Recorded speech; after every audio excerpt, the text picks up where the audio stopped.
From the Liverpool legend pack, it is Phil Thompson. Phil. Jeff has only got the fireman's helmet on. And No. he's sitting there, and as they come on, Jeff's going, whew, bit warm in here.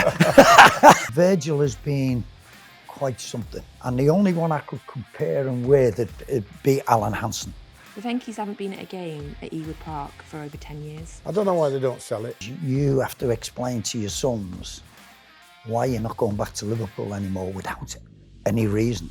Over the tannoy, it come going down. He said, I turned to Roy and said, I think that's for you, Roy. Thank you for joining us for another episode of No Tippy Tappy Football. Hey, Sam. Hi, Natalie, how are you? I'm good. Are you okay?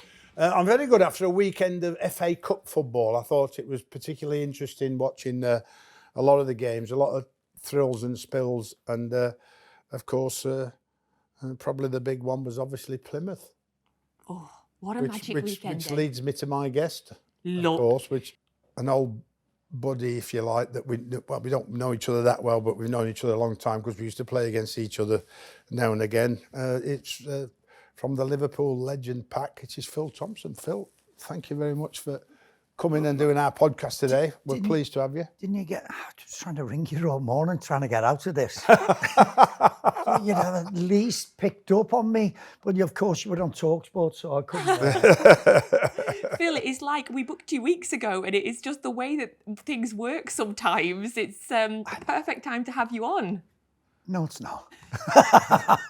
Let's Do you know what? It is, because Sam was saying he does TalkSport, and normally they ring me, and I thought, oh my goodness.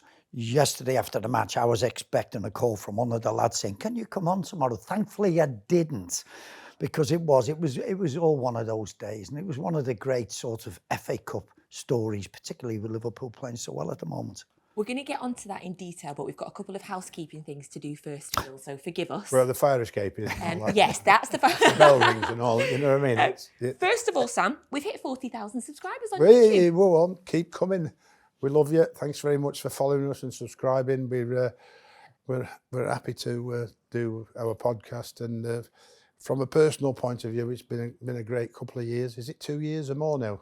More, two and a bit. 2 and a bit. So let's hope we can keep going and people keep subscribing. Thank you very much. So thank you. Next aim for us is 50,000 and then 100,000. I want one of them YouTube plaques that I keep seeing people with.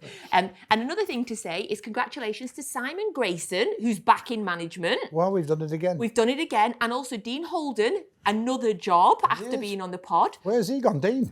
He's assistant manager at somewhere in Turkey, I think. God, he's a travel merchant. Yeah. Now. Back from Saudi with Steve. He was with Steve Gerrard at Saudi. And now he's out in Turkey. I think it is. But what I do know, Sam, is that we're up to 27 now. Wow. So 27. 27 guests came when they were out of work and now got a new job. Oh, well, there you go. Are you looking to get back in management? This is the place for you if you are. So yes, congratulations to them. Okay, so welcome. You are our third member of the Soccer Saturday team that we've had on recently. We had Cammy and we had Alan McAnally last week as well. Now, both of them both said, without conferring, that the best part of doing that show was the Friday night in the hotel. Do you agree? Do you know what? It was the most wonderful experience, just to be there with the lads. And Sam will know what it's like. There's no better thing. People say about the fun and everything. It was great playing, but it was the banter in the dressing room. And that's what it was on Soccer Saturday. So the Friday nights, I worked for Sky for like 22 years. Soccer Saturday for, obviously can't even remember how many shows.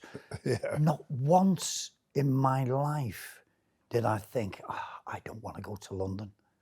Every Friday night, I couldn't wait to get down there to see the lads, to have a chat. And it was wonderful. I don't know whether Cammy told the story, but Friday nights, we used to stay in the Marriott in Kensington. That's right, yeah. Which in Kensington, if you picture it geography-wise, you're close to Chelsea, you're close to Fulham, you're close to QPR, you're close to Brentford. So you had a lot of teams staying in that hotel. So you'd see players milling around. And everything. Cammy tells the most wonderful story. This Friday night, Sunderland are staying in the hotel. who's manager of Sunderland? It's Roy Keane. It's Roy Keane. Oh, it was Roy Keane. Was And it he's Roy? Was it? Oh, they're right. in the bottom 3 in the Premier League. They are struggling like mad. But Cammy's like that. He's saying, about 9:30, getting in the lift on the 4th floor, like going to meet the lads down at the bar. And he says, gets in there. He says, and the lift goes like that. It goes, zoom, stops on the 3rd floor. The doors open like that. Who's standing there? Roy Keane. And he says, he's like that. He says, he doesn't even acknowledge me. He doesn't say anything. He said, I'm on the telly every day of the week. He says, he doesn't even acknowledge me. Roy gets in, stands to the side in the lift like that and just looks forward. Over the tannoy, it come going down. He said, I turned to Roy and said, I think that's for you, Roy. And what a great line. And I tell you, Cammy couldn't wait to get down there with the boys. It was great. He said, but even Roy smirked. He said, even Roy, he said he looked like that. But it was a great line. Just had to get that one in. But it was the most wonderful programme to do. And we knew what we were. It was a light entertainment programme. People could look at us 5 guys and associate with us. It was like sitting in the pub with 5 lads, all different characters, taking the mickey, winding each other up. It was like a dressing room scene. And then Jeff, obviously, of course, was the master when he, you know, interacting with you and just doing, well, it's basically off the cuff, isn't it? It's like, it's not scripted, it's just whatever is happening in the games and going to and froing from the grounds and that. Like, I mean, I only did maybe 2 or 3 in my time, like I mean, but like Phil said, it was thoroughly entertaining in the hotel before and when we got to the studio. But Jeff was the most wonderful presenter, besides you, that Natalie. Very kind.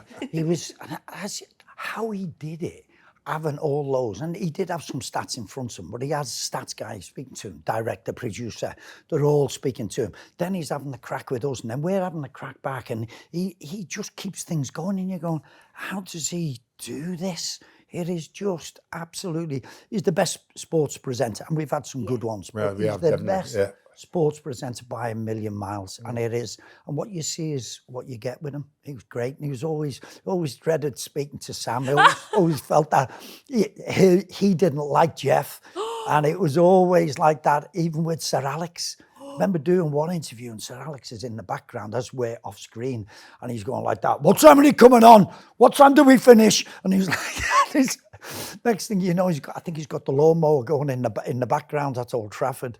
So it was, things were set up there. And we had one scene one day in the studio where all the fire alarms went. And we had to get out of the thing. You could hear all the fire alarms and everybody, the producer, everybody got out. And Jeff, like the captain of the ship, said, I'm staying. And Jeff stayed to keep it rolling. And we just had something on the loop, which was still going, which is being put over to everybody. But then when we got the all clear and we all came back in, the fire brigade were there and everything. So we all gets back in the studio. And the first thing that comes on, Jeff has only got the fireman's helmet on. And he's sitting there. And as they come on, Jeff's going, whew, bit warm in here. It was timing. Timing is everything. And whatever you do in life. And it just happened like that. Next thing, Jeff goes like that to all the firemen. Come on, all get on screen. And they're all standing behind us on the set. Really? Yeah. I've never seen that clip. I should have done. It was just the most wonderful thing. And they all had pictures taken with us. So it was great. But we should clear that up, Sam, quickly. No, yeah, but, you know, they used to, you know, we were so thankful for, you know, Sky and what they did to the Premier League and what they did for us all. Like, I mean, I was most grateful. And I've always said, if ever Sky ever wanted to come, it was never a problem. But I was always doing interviews on the pitch before the game. Yeah. Because you know, the responsibility of like 2 minutes, 3 minutes live before the game, that builds the network and the show up even more because you're actually speaking to managers before the game. Like, I mean, and as him not like him, he's total rubbish, the daft sod. We beat Portsmouth away, and we're staying in the hotel before we're travelling home the day after, and Jeff's having a few days in retreat in this spa. Like, I mean, well, he didn't get in bed till about 3 in the morning. So the spa went out the window, like you mean, because we got back and we'd got our own room and we'd loaded up a few beers, you know, a couple of bottles of wine and all that. And we went, hey, come on, get in here, like you mean. So, yeah, we managed to see him off that light. There's my staff and then Jeff's like talking about all sorts of great stuff, like you mean. So, which was great them days. Fantastic. So Jeff, we love you. We love listening to you on Talk. I spoke to him this morning. Well, anyway. there you go. Sam always liked you. Well, I think we're all sad that it came to an end, and you know, it does. Yes, as things things like do. that. Yes, because the chemistry was undeniable. Absolutely. Right. I want to ask, when it comes to an end, how gracious were they when you say you were finishing? Because I've seen Matt Letizia not too happy about, you know, how you've come to an end after all that time. It's like when you come to the end of your football career, You're you always think you can go on, and you always think you're better than whoever's took your place. You always feel that way, so you're no different. But just sometimes you feel, and I got a bit of great advice when he said, you were on the programme at its best ever stage. Yeah. And it's, as I just said before, Absolutely. it's timing. So there's things that I always think and I look and I go, I could still do that, but things have to evolve. And yeah, I wasn't happy at the time, but it moves on, and the programme moves on. I was just shocked that I was the oldest, and I sort of more would accept it than probably Charlie or Matt, who were younger than me. Yeah. But for them to do and make the announcement, three of us in one day in Zooms, one after another, was quite. And you went, well, why do 3 out of a 5-man team? It just didn't seem good practice in my mind. This is obviously, I'm a layman when it comes to things like that, but I just thought to sort of make all those. If I went first, not a problem. And maybe Charlie a year or two down the line, who was a little bit older, I get that. But to me, it was a big shock. But listen, I enjoyed every minute of it. It was just fantastic. I worked with some great people and some bad people, which I won't mention names, but it was a great experience, Natalie. I can't believe they told you on Zoom. Yeah, but it's happened. I'm not sure it was just at the end of COVID as well. So it was one of those things which a lot got done. I didn't have a clue what Zoom was, and it become high profile, didn't it, throughout COVID? Yeah, Zoom's everywhere now, isn't it? Yeah. Oh, I hate it. When people ask me for a Zoom, I say, why? What do you want to cover in it? What is it? I actually sat down and watched Soccer Saturday on Saturday because I got home after City played early. You watched it? I was home to watch it. You're the one? Yes, it was me. Ah. Right. It was FA Cup weekend and it was magical. Obviously, we all hope and pray for a giant killing that doesn't involve our own team, obviously. My team was nearly on the end of one. But it was a big weekend. Big clubs went out. Before we get on to Liverpool, I mean, Sam, it was just a magical FA Cup weekend, wasn't it? Well, yeah, full some controversy because there was no VAR. And of course, that led to the game I was at on Friday night, particularly live with it, which is Harry Maguire's offside goal, which could you see it live that it was off? Yeah. In the stadium, you knew? Yeah. Well, we didn't actually know from where we were sat in the director's box, but as soon as we got in and looked at the replay on the telly and went, how did he not see that? Because, I mean, obviously the linesman was directly looking at Harry Maguire in a straight line, and then there was no blue shirts goal side of Harry Maguire. And that was just, when you look at, there could have been 2 or 3 players offside, never mind just Harry Maguire. So it was a bad error, a really, really bad error, particularly for Van Nistelrooy's point of view, because, you know, they looked like they were going into extra time. But United were having the best spell at that time, particularly with one man making a difference, which was Garnacho at the time when he came on a sub. So he livened up the pace and the speed of Man United's attacks, which had been pretty nullified up to then. I think it's really exciting that so many of the big teams have been knocked out, because it seems to give an opportunity for, say, your teams in the Premier League that are having great seasons but are not historically the big clubs, your Bournemouth, your Fulham, Brighton. It feels like, Phil, it's a perfect opportunity for these clubs to go and win a trophy.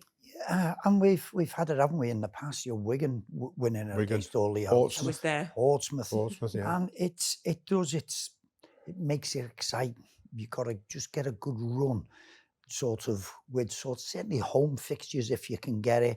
So it's not about ability at times. It's just having that little bit of luck, getting those home games, and yes, getting a good draw, which always helps.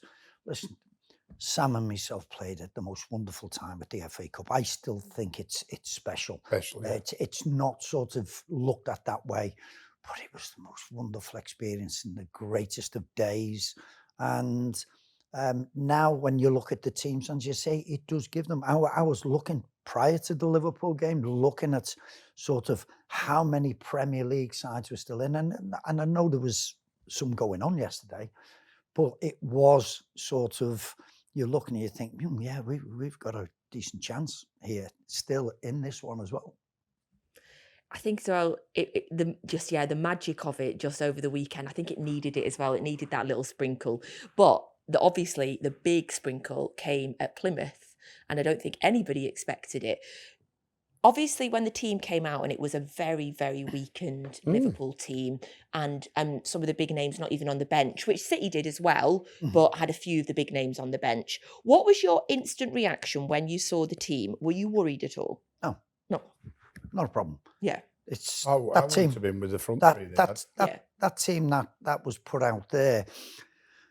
Go back a couple of days to the semi-final against Spurs. You looked at our bench. There's 9 players on the bench. You went, well, they're going to play on Sunday. And Joe Gomez wasn't even. I don't think Joe was in that squad. So you're thinking Joe's going to come in as well. So as soon as the team come out, that was easily good enough to see off a team in the Championship. Never mind the bottom team in the Championship. So I've no problems with that. It's sort of all to play for. That should have been quite capable of beating them. And we've seen that many times. But it's what happens. You have to give credit to the opposition's manager. The pitch was like a sort of a plastic pitch, if you want. The ball was bouncing, it was that lively, and the grass was short, it was bobbling like anything. And the manager said, don't be tending that pitch. Sam will know all the score. Yeah. You make things, it's your game. Don't you water make things it. Don't all. want it. Yeah. We're looking. I'm doing a commentary for LFC TV, and I'm like that. Not a sprinkle of water at half time. There wasn't any before it. It was just, and the ball, as soon as it bounced, it was going up about 20 foot in the air. And it's the way it should be. We have to make our way. They had a back 5 who are all going to put the bodies on the line, and the rest of the players will take the chance. It's what happens in the cup. But we fair play to Plymouth. They all competed massively for it, and we just came up short. You get the normal criticism, Nat, though. Your normal criticism, that you look at it like that. Look at the load. Champions League. Yeah. League. Semi-final, the Carabao Cup. And who's this week? Everton. Tuesday? Wednesday. So, you look at the load and you're saying to yourself, well, and then there's lots of players that again, a full 11, full 90 minutes out there, just to keep it going, and more than capable. It's not the manager that's let them down. It's the players that've let themselves down, because on the day they just didn't perform to the level that they know they can do. And it is difficult when you change 9. The fluency of the team, the quality of the team is bound to suffer. You know what I mean? But you can't criticise the manager for me, because the manager has to work through what's more important, staying at the top of the league at the moment and keep that going again, and playing against Everton. He'd be criticised even more if he loses against Everton than will he lose against Plymouth, in my view. If we'd have had sort of some of the big guns out there playing, and I mean the ones who were actually in the first team, because it was 10 changes. And you go like that, one of them gets injured or something like that. The Liverpool fans would be going, well, why has he had to risk them against the bottom team in the Championship? And all those things have to be taken into consideration. The amount of games, because we were going for 4 trophies. You're playing so many games. And yeah, Sam and myself would say, well, so what? You're playing every 3 days. That's So 'cause what? you're at the top, and so you'd expect to do that. But if you can manage the minutes that the players are doing, so be it. And we have got a huge game on Wednesday, but we've got a lot of big games coming up, and you have to have your best players available for that. I guess then I've heard people saying over the last 24 hours, I mean, you're saying there you don't think Phil has any fault on Arnie's slot. So you don't agree with and some of the takes I've heard that he's disrespected the cup, that he's rubbish. he's missed All that made a rubbish mistake. I've been eating that rubbish for years and years. Right, so everybody changes the team in the cup, and I'm near the bottom of the table in the first 2 years at Bolton. So I go to Tottenham and change 4 or 5. Because the board say to me, whatever you do, Sam, whatever you do, you've got to stay in the Premier League. So I look at the FA Cup, Tottenham away, to change 4 or 5. Got beat 3, maybe 3-0. Like, I mean, I get, oh, you're disrespecting the FA Cup. There's nobody more than me wants to win the FA Cup, or more than any player wants to win the FA Cup and have your taste at Wembley and have the glory of Wembley. But the bottom line is the business end of the game. The business end of the game is staying in the Premier League for your 140 million, 150 million, and the club growing from staying in the Premier League and entertaining the fans over a sustained period of time where you can build what is or going to be a great team. Makes sense for Bolton though, but this is Liverpool. Oh no, but I mean, Liverpool they've just won the Carabao Cup semi-final, so they're in the final. The top of the league By a good margin. That nobody expected, right? And of course, you know, they're still going for 3 trophies then, because they've got the Champions League as well.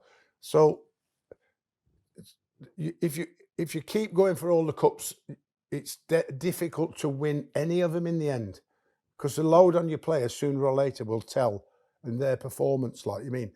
Yeah, I appreciate that, and I get that. Definitely for teams in the lower part of the table, I just feel like, obviously hindsight's a glorious thing, Phil. But in hindsight, has he made a mistake not putting at least some of the big players on the bench to because that's essentially what City did. We were looking awful, and then he brings Kevin De Bruyne on with 10 minutes to go, and it makes the difference. Yeah. That is probably the only thing that you can do. Yeah. But when you're looking and you've got all your big players, all those, the first team ones who you go for. And I could more or less within sort of 9 who they're the ones who are going to carry you through now to the end of the season, who you're going to be your mainstay. Do you want sort of to take them? And I was just going to say, you know, travel that far, but they fly. So it's only a it's only a 35, 40-minute flight down to Plymouth. But you do have to manage them. As much as I would like to think, oh my goodness, it's quite easy to sit there after the event and go, oh my goodness, why doesn't he take all those players? But for me, there's bigger fish to fry. If I'm disrespecting Plymouth, which I'm not, because like they absolutely deserve what they got. We are looking at bigger things. And last season we came up short. We were going at this particular time, maybe longer, we were still going for 4. Yeah. And it impacted on paid the price in the end. And I think that's what they're looking, and they would have looked. I quite agree with a lot of what Sam said there about injuries and so on and so forth. And ours have been very good. But when you keep getting injured, and if Joe got injured again yesterday, you'd be going, why does it keep reoccurring? What are we doing wrong? So you have to look at yourselves as a coaching staff, as a medical staff, how you get it right. They have an army of people now behind the scenes to take care of these boys. On to Liverpool, kind of on the wider thing, I'll just finish that by saying, it's not easy to do a treble, with a little wry smile. So, Phil, you lifted the European trophy. You were Liverpool captain when you lifted the European trophy, a European trophy as captain. Yeah. Liverpool's captain now, Virgil van Dijk. I mean, he's going to go down, surely, isn't he, as one of the greatest Liverpool captains. He's phenomenal.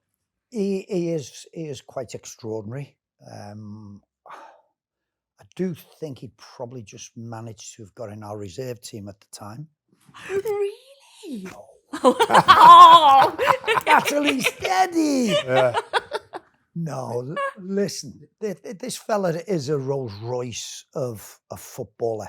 He had that difficult period when he'd done his ACL, which affects a lot of people when you have injuries. And I had mine, meniscus out, cartilages, 2 of them, and it takes you a while to sort of get back. Not as much as an ACL, I must say. So that was the only time. Virgil has been quite something. And the only one I could compare him with it'd be Alan Hansen. Yeah. Because the 2 of them were quite similar.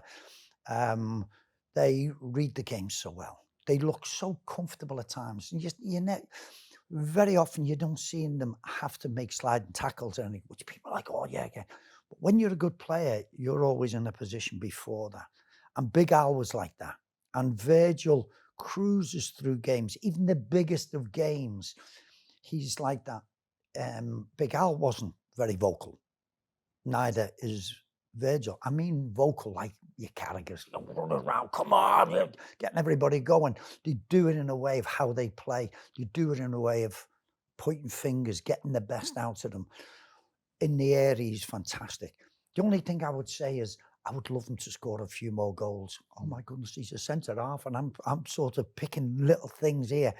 But he is a gem of a player. And our great success under Jurgen, and hopefully with Arne Slot, is based on and in and around him. And it's a big thing, his contract situation and everything. But he's handled it very, very well, how he's dealt with it. And hopefully things do go in the right direction for us as Liverpool fans. But yeah, coming back to you asking me as a player, he's been one of the great centre-backs in the Premier League era. Where would you rank in Liverpool centre-back history, do you think? Oof. He's got a tough challenge, hasn't he, that, I mean? He's got Lawrence. Big names. Lawrence and Phil, Hansen, you know what I mean? I've got that one. Yeah. I was going to walk out then. But he's undermining himself as he was as a player, like you mean. So, and I think, Ron Yates, way back then, Tommy Smith. God bless him, and Tommy. You know what I mean? I mean, they go back so far. They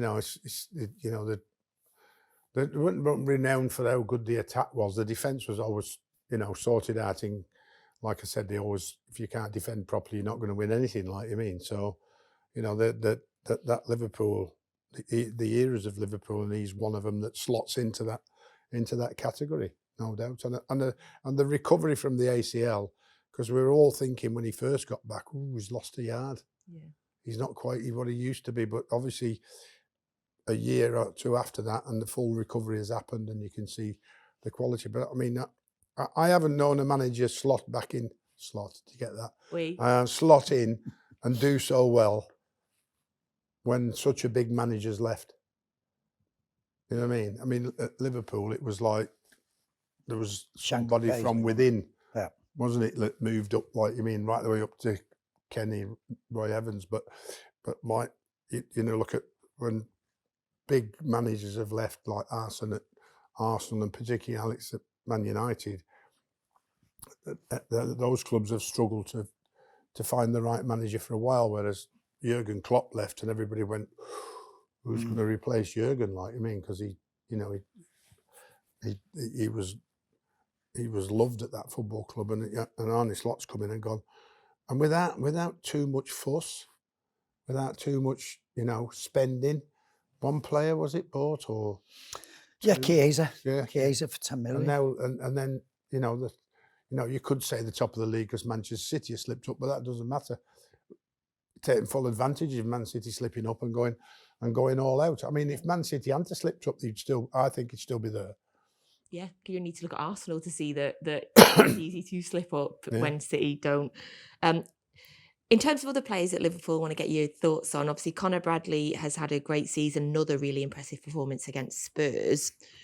Do you think, is he obviously I don't watch Liverpool a lot, so is he a Trent replacement if the contract situation doesn't go that way? Yeah, without a doubt, you're looking for players who could come in for any of them, and the 3 players whose contract situation is up for grabs is quite worrying in a way, but they're all performing to the best of their ability. So you have a look and you think, well, who do we have? Somebody in the background that we already have that can come in and do it?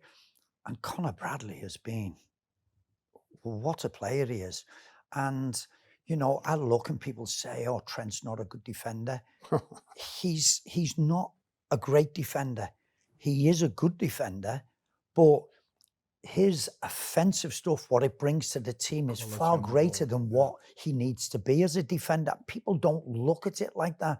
He's got so much value to Liverpool as a team with what he brings to the side, rather than people just go, "Oh, well, he's not a great defender."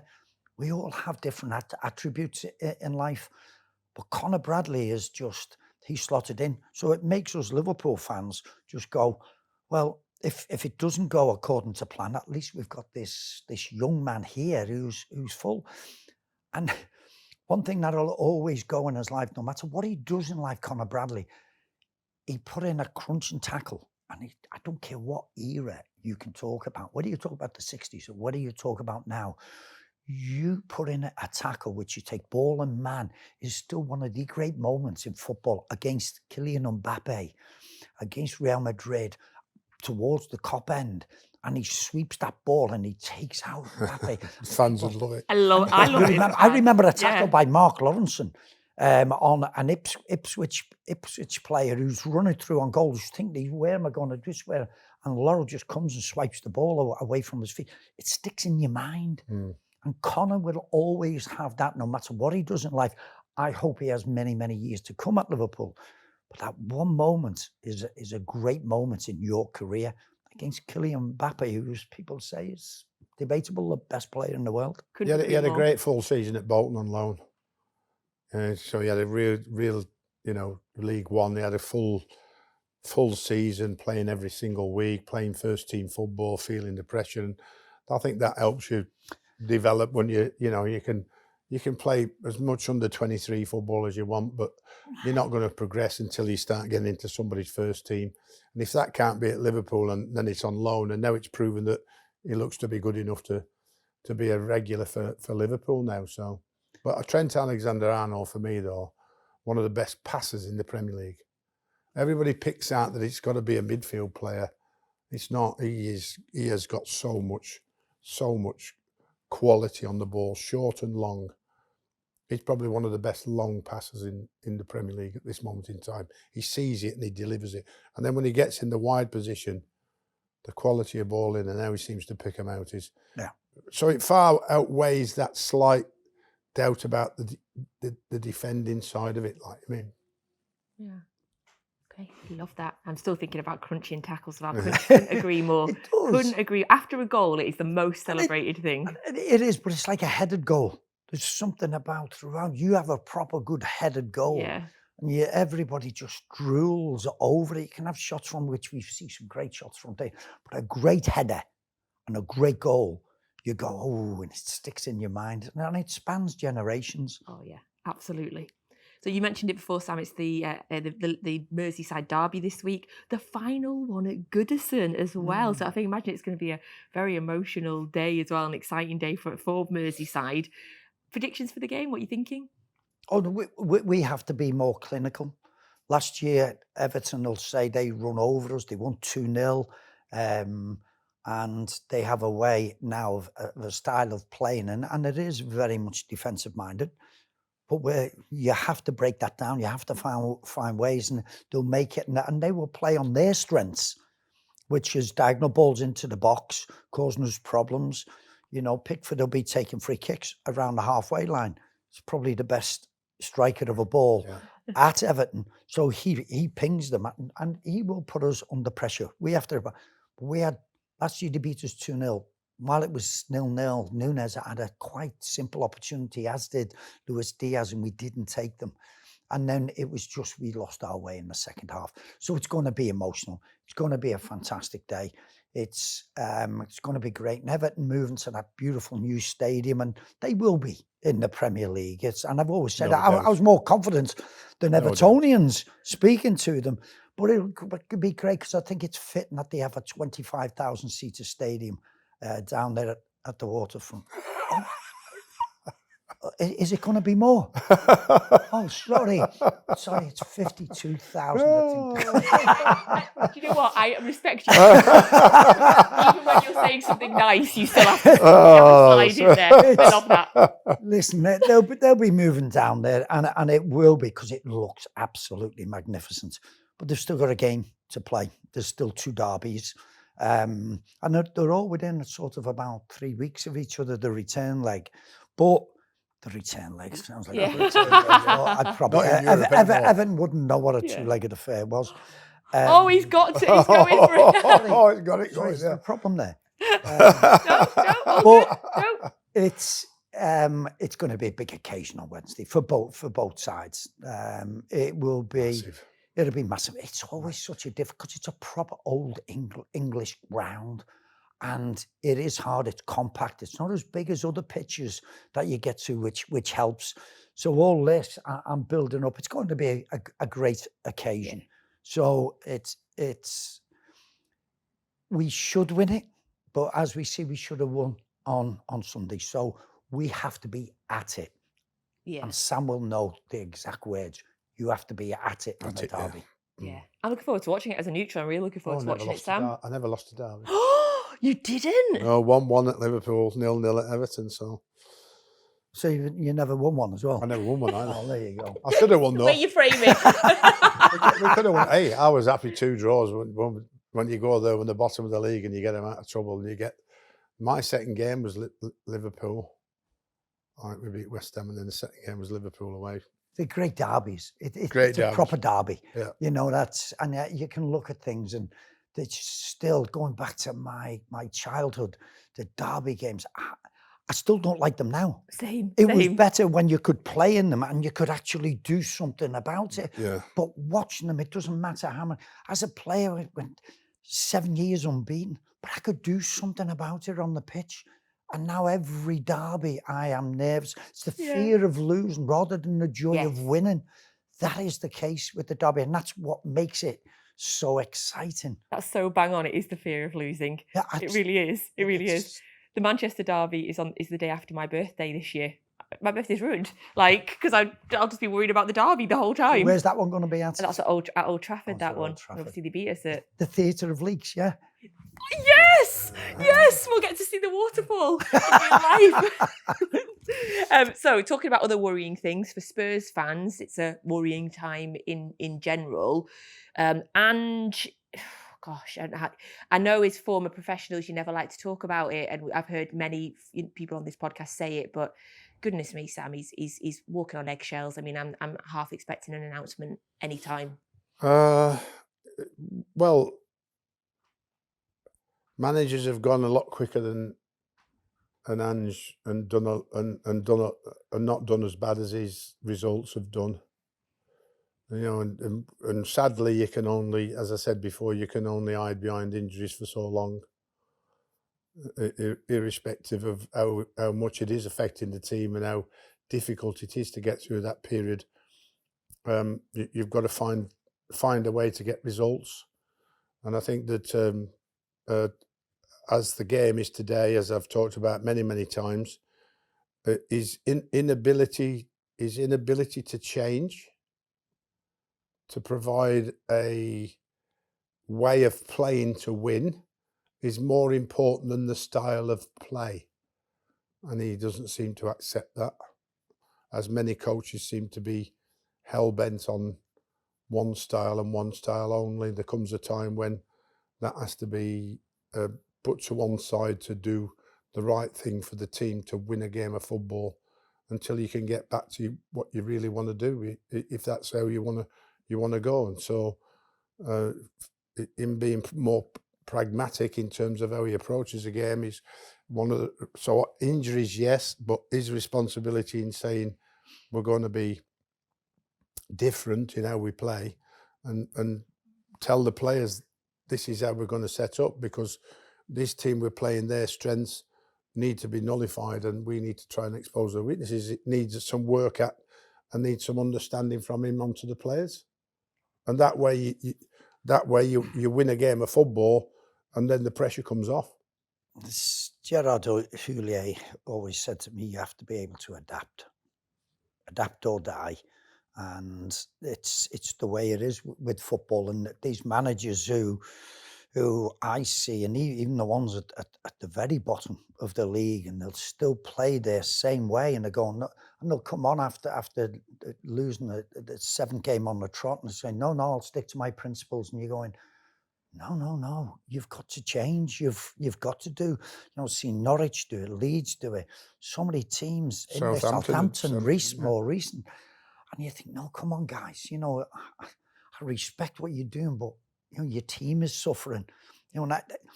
The Spurs' second leg, like we were up for it, Liverpool were up for it, could have beaten anybody on the day last Thursday.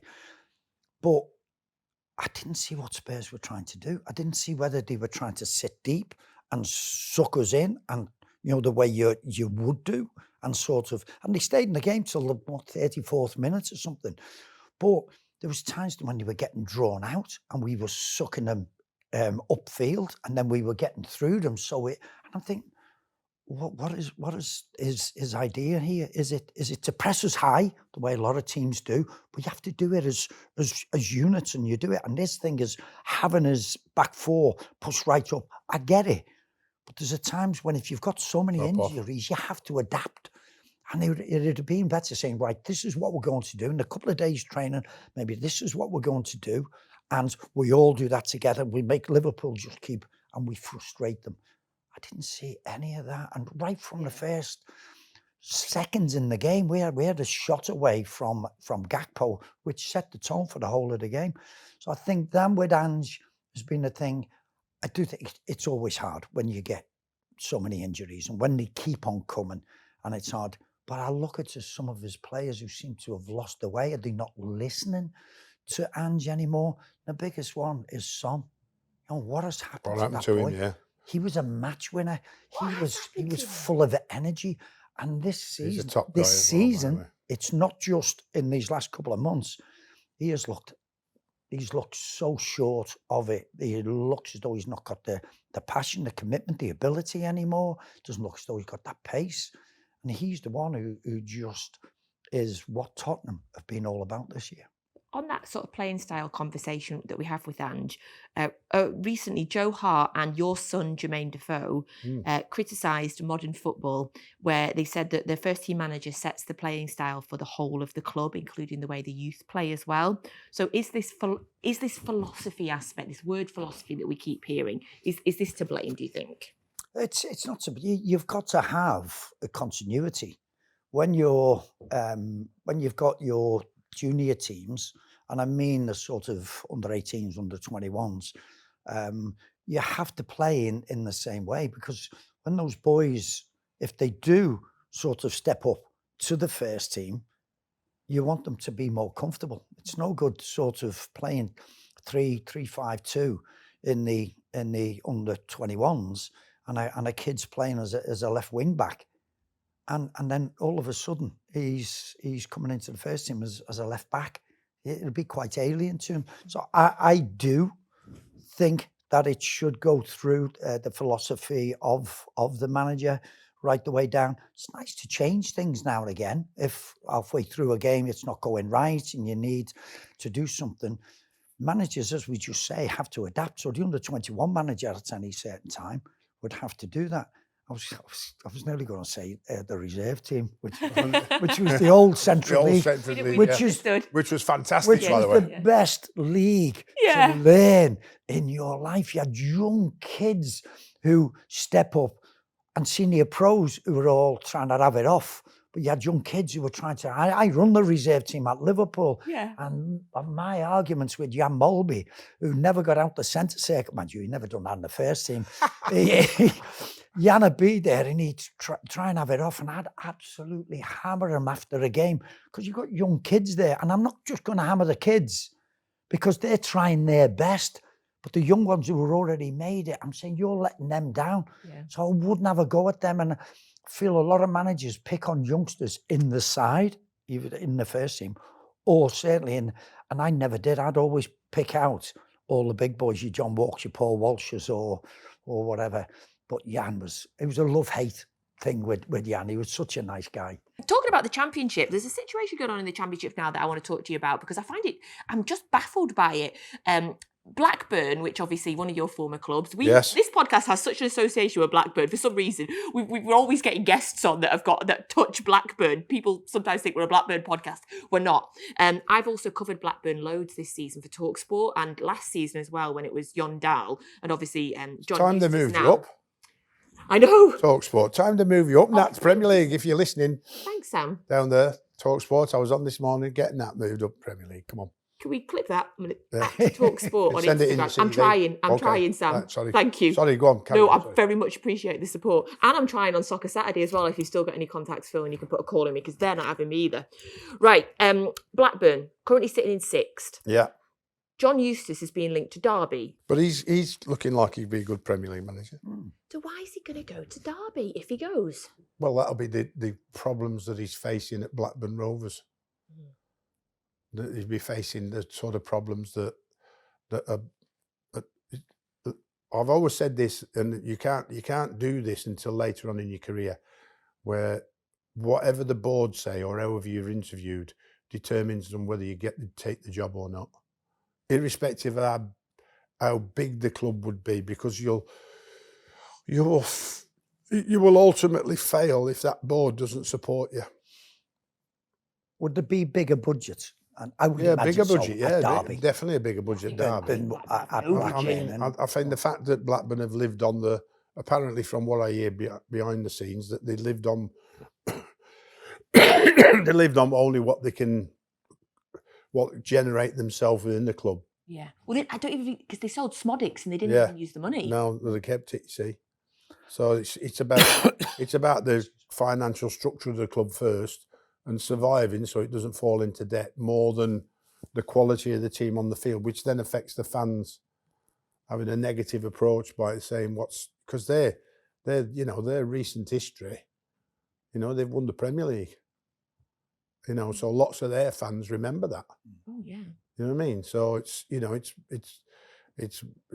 big business at Blackburn to try and get back into the Premier League, and it's not happening.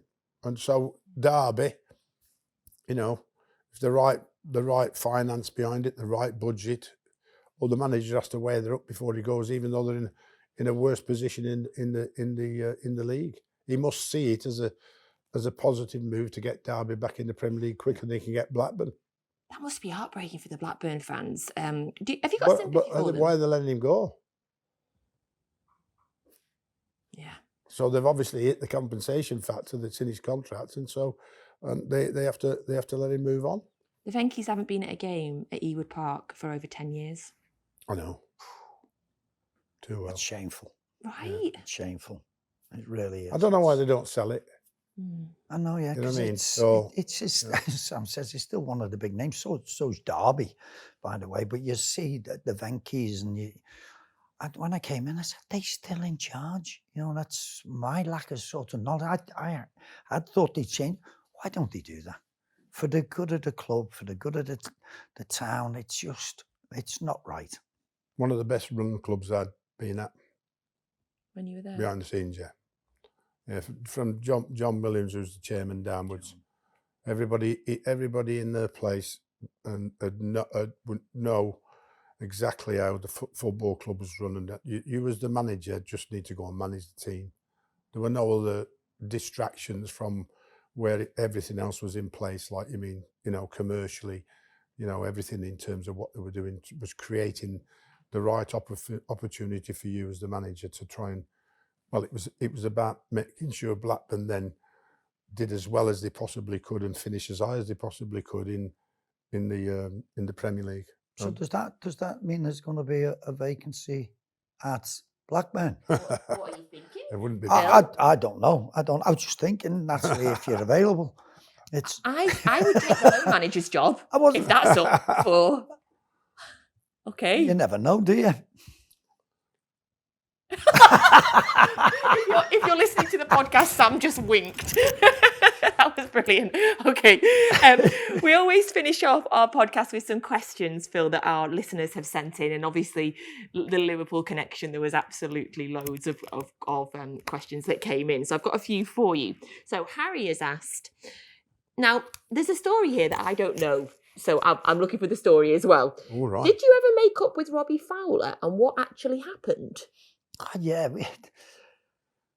there was an issue with Robbie. There's no problems. That's the first thing. Robbie and me are big mates, and it was just a training ground reaction. We had principles. We had to sit down when I came in with Gerard Houllier. Our players of a morning, we'd have 4 bags of balls, 10 balls in each, and they'd take them all out and they'd launch them into the far goal, down the far end. Wrong. Lack of respect. Because who had to collect them was the medical staff, the technical staff. Had to go and collect these balls. Wrong. So I've gone, right, the ball's in the bag until we've done the warm-up, until we start our session, then the balls come out. So this day, I'm just there. We're just finishing the warm-up, and we're going to sort of what we're doing, what the session's going to be about. Next thing, I'm walking across the goal line in where the goal was. Next thing, this ball flashes past me, a yard past me, and misses me nose by 6 inches. And so I'm going like that. It's obviously could have hit me, could have hit a player. So I went, who's done that? I'm looking around, everybody's going. I said, who's done that? You know the rules, who's done that? And Robbie went, it was me. So I went over, I said, you know the rules more than anybody. I said, the ball stay in the bag until we start the session. And he said, big nose. And I was looking around, I thought somebody else had come into the area. So me and him are squaring up. So Gerard Houllier come over and he's, what the heck's going on here? So I said, look, it's not, I said, you need to find out of everybody. So he interviewed the staff, he interviewed the players who were all there. We had a meeting and he said, Robbie, until you apologise to Thommo, you're not involved in any team selection. So it was just near the start of the season. So he says, unless you apologise, because it was this discipline that we got back. Yeah. So Robbie said, I'm not apologising. So it was one of them. So a week went by, played the Charity Shield, beat Manchester United at Cardiff to win the Charity Shield. Robbie has got taken down there in the squad. Left up in the stand. Involved, and he's in the tunnel area. Yeah. So, of course, cameras are going on Robbie Fowler. Starts to break what's happened. So the following week, I said to Gerard Houllier, I went to see him, I said, look, this has gone on now for 10 days. I said, let me and Robbie go and square it. And he said, Phil, it's not about you anymore. This is about the football club. This is about discipline. And what we've brought into this football club has been discipline. And he said, so forget about it. Unless Robbie apologises, this is going nowhere. So I've gone like that. So then misses the first game of the season. The following week, then Gerard comes to me and says, Robbie wants to see you in the treatment room. So in the treatment room, and Robbie went, Tom, I'm sorry. He says, you know the way I am. He said, I'm stubborn and everything. I said, Robbie, I can be like that. He said, yeah, Tom, but you didn't miss beating Man United. And I said, I know, Robbie, but that wasn't my problem. That was you. And he went, yeah, but Tom, it's... And I said, Robbie, it's not a problem. I says, it's what it is. I said, we can both be... Play to the rules, isn't it? And then we both of us hugged in the treatment room, and off he went. And we never had a problem after that. Yeah, Robbie might have felt. And you know what? It was great. A few years ago, just before Gerard Houllier died, just after COVID, we were doing an interview, me, Robbie, Carrot, at the Titanic in Liverpool, and we're sitting in, I've got these cameras all set up similar to what we are today. And we sat there and he said, can we ask the question? And Robbie said, yeah, we'll have a little bit of fun about it. But when the cameras come to Robbie, he said, you know what? And he went, this was about me. This was about Robbie Fowler. He said, all as I thought of was myself and me. And he said, I didn't care about anybody else. And he says, as you get a little bit older and you finish playing, you realise, and I'm sitting there looking and going, oh my goodness, how you've grown up, Rob, and how you realise as a coach, because he become a coach. And I said it was a big moment in me, but he had a different idea of what actually happened on that day. And Robbie did. He bumped it and he went, I can't remember what happened 2 weeks ago, never mind sort of 10 years ago. So it was a big moment. Leadership. It was. He's Yes. still It was- desperate to get another job and all. Robbie. He is, And Robbie. And And he's done he's all the he's coaching badges. He's done all of Yeah, he's been and on, hasn't you he? know, he went to Saudi and then it didn't last that long, and he's come back, and I see him on managed in Thailand LinkedIn as and well, stuff and in like that. You know what I Australia. mean? And Australia, and he just, you know, He's a good boy. He'll Good do boy, somebody yeah. well. like him a lot. So is it true, leading on from that, another question we had in, were you the bad cop to Gerard Houlier's good cop? I was very proud of being the bad cop. It's Was it planned then, It was a. I or did do, it just happen? I do think it was planned. Yeah. When I went to the first meeting on the day when it was breaking that Roy was leaving, and I got called up into this David Moore's, God bless him, his house, and they called me in. And he went, we were chatting, and we said what we needed besides Gerard Houllier had been brought in to change things as a coach. And he says, we said we needed somebody to stand up to the players. It was not long after the Spice Boy era. We needed this discipline to be brought in, and we need somebody to stand up to the players. And Tom said, gentlemen, you have to bring back Phil Thompson. And he says, Phil is the right man, because I'd been like this angry man and everything, and I knew my role, what to do, and I got brought back, and we did change it. It was one of the big things. Gerard Houllier always told me, Phil, if you ever come back into the game, because we've been let go, he says, you have to think what your legacy, what you've left. And he said, at Liverpool, he says, we've bought three things. One is a fantastic state-of-the-art training facility. He said, two, he said, we brought discipline back to the club. He said, and three, the main thing is winning trophies, and we did that. So that was a good learning experience for me. But yeah, I was the bad cop. I was proud of it. Okay, next question's coming from Scouse Dan, and he's asked, what's Phil's relationship like with Graham Souness these days after all they've been through together during their careers? Who? Listen, we were great sort of, without a doubt. Graham and me had a fallout. I wasn't too happy. He sacked me as reserve team manager at Liverpool, which was A I blow. loved being there. I loved, as part of my life, as we say, Sam said before, continuity at the club. And Kenny had brought me back. So it was great, reserve team manager, humble reserve team manager. And he sacked me, without great reason. And that was one of the things you have to explain to your sons why you're not going back to Liverpool anymore without any reason. I thought that was bad management. And sort of it took us a long time. Everything's fine now. Everything's great. We talked to Sam, seen Graham just before Christmas when we were at a big Liverpool function. And him, Kenny Dalglish and Alan Hansen were on stage together, and it was wonderful, by the way.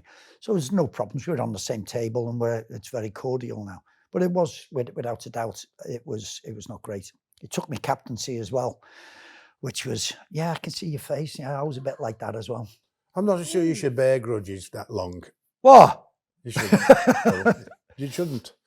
It happens, the fallouts happen and all that. I think if you're holding a grudge, it's only you that suffers. It's not the person you've got it against. He's just carrying on and keep going with his life. You sound like my wife, because she kept saying that to me. Why are you doing it? Why are you bearing this grudge for so long? Let it go. Yeah. Let it go. Very wise. Let it There's a go. song there Yeah, somewhere. there is. Yeah. A Disney song. Thank you. Okay, two questions left for you. Jack asked, which opposition manager did you enjoy having a post-match drink with the most? Probably Sir Alex. It was always nice and to have that in your thing to sort of to be in his company. It was always wonderful. It was always so proper, because people always think because you're from Liverpool and you're a Liverpool fan, you're Liverpool, so that you hate Man United, you hate Sir Alex Ferguson. It was wonderful to be in his company, and Sam I know more than anybody. Yeah, definitely. Yeah. He is. Red he is wine's just- good. Yeah, he is just really nice. There was one time we'd just beaten Manchester United, which we didn't often do, when I was with Gerard Houllier, and we were at Old Trafford, and it was in there. It's not like a boot room, but it's in their room, the coach's room, and Mickey Phelan would say, "Come in, have a drink. We've won." And the biggest thing is what you learn in time is you don't like to harp on about you winning.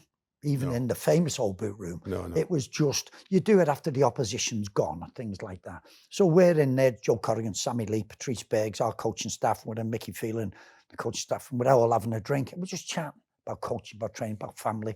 And it was lovely. And just by where the door was, they had a TV and like the horse racing on. We must have been the early game or something like that. And Alex is standing right behind the door. He's really sort of put out that he's not one. He's like that looking up. Next thing, this door bursts open. Gerard Houllier comes in like that, and the door nearly wipes Sir Alex out. And he goes like that. And he doesn't even see Sir Alex behind it. And he looked and he went, "What a win today, lads! What a win!" And Mickey Phelan's going like that, looking up, and I'm going, "Gerard, no, we don't do that." Not in there, you know. Nearly wiped Alex out. It was a great moment in time, but that was really nice. It was special to say that you'd done that and you'd been in that sort of room. But you did hate Man United, though. Me? Yeah. I disliked Manchester United. But people think that I'd love Gary Neville as a player. People think it's because he does so well on the TV. But as a player, he wasn't the most gifted, but he was a winner. And they had too many of them for my liking. And that's what was good about that team and that time. Ryan Giggs, was it 13? Is it 13 titles? I thought after I won 7, Phil Neal and Alan Hansen won 8 each. I didn't think anybody would ever get anywhere near that in my life. And for Ryan and some of the other lads to do what they did was respect for them. Okay, last question for you. Who would be the last person to pay the bill on a Friday night with a Soccer Saturday lot? Sky. What a great answer. Brilliant answer. Brilliant answer. Love that. We'll Phil, leave it there. Thanks very much. Great pleasure. My pleasure. Great to see you. It's been absolutely lovely. Thank you so much Thank for you, coming on. Natalie. We really enjoyed it. Thank you. Nat. Thank you so much, Sam. Thank you. See you next week. We'll see you next week. Thank you very much for joining us on another episode of No Tippy Tappy Football. As always, subscribing, lads. Keep subscribe, join. Thank you very much.